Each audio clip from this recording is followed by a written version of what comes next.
do need to go one step further, and we need to do something about it, because we don't just need to tear down culture. We need to build culture, or we don't need to just critique culture or criticize culture. We need to create culture, and that is exactly what Elon Musk is doing. So multiple news outlets reporting that Elon Musk has become a majority stakeholder in Twitter. Now, guys, this is totally insane.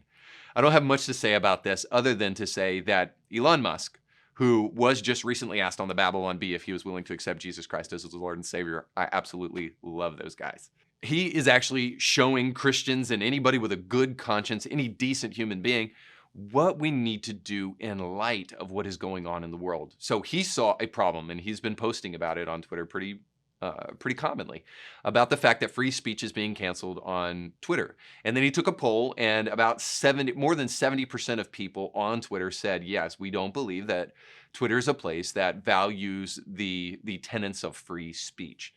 And so Elon Musk, who is the most wealthy man in the world, or at least one of them, that kind of fluctuates from time to time. Anyway, he bought a majority share. He's got more share than even Dorsey does. So I think he's got like 9% of the shares of Twitter. So he is a majority stakeholder in Twitter. And one can only imagine the reason he did that, since we don't really know, is that he means to do something about the image of Twitter and to turn Twitter into a truly useful public forum where people can voice their opinions and their thoughts without feeling like they're being shadow banned or without feeling like they're being canceled for no reason.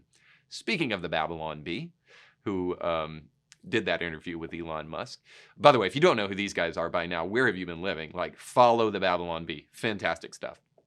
But nonetheless, the Babylon Bee was just kicked off of Twitter because they did a joke tweet about nominating Rachel Levine, Man of the Year. So I don't have time to go into that, but suffice to say, it's clear that Twitter is not a free speech platform or a platform that values free speech.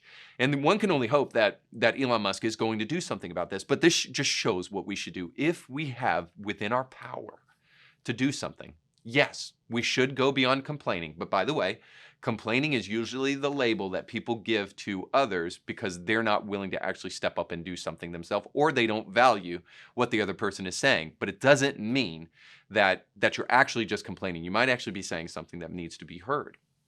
Nonetheless, so keep on talking about those things. But Elon Musk is doing something right. He is fighting back in a way that makes substantive change. Now, the Daily Wire is doing this probably better than anybody else. When people get canceled, they're hiring those people. When companies refuse to be legitimately concerned with the best interest of their customers, they're creating businesses. And when Disney goes out and says, "Hey, we're not gonna value what parents want. We're gonna make sure that we value a queer agenda for children." So guess what Daily Wire is doing now? They're creating children's content. So suffice to say, even if you're right, left, center, or whatever the case may be, the reality is that the answer to all of this stuff is the creation of culture, redeemed culture, useful culture. I would even say sanctified culture if you're a Christian, that rivals those things that are happening in the world. We have to have a group of people who are willing to do that. So become a stakeholder. In other words, use whatever power that you have at your disposal to move the needle, even if just a tiny bit. I often hear the critique that complaining and discussing the issues that I do on my show doesn't actually do anything.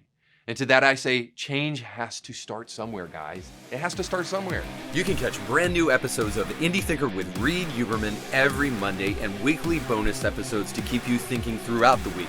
But you have to subscribe and click the bell to be notified when new episodes drop. If you enjoy this content, make sure to like this video and share it with friends.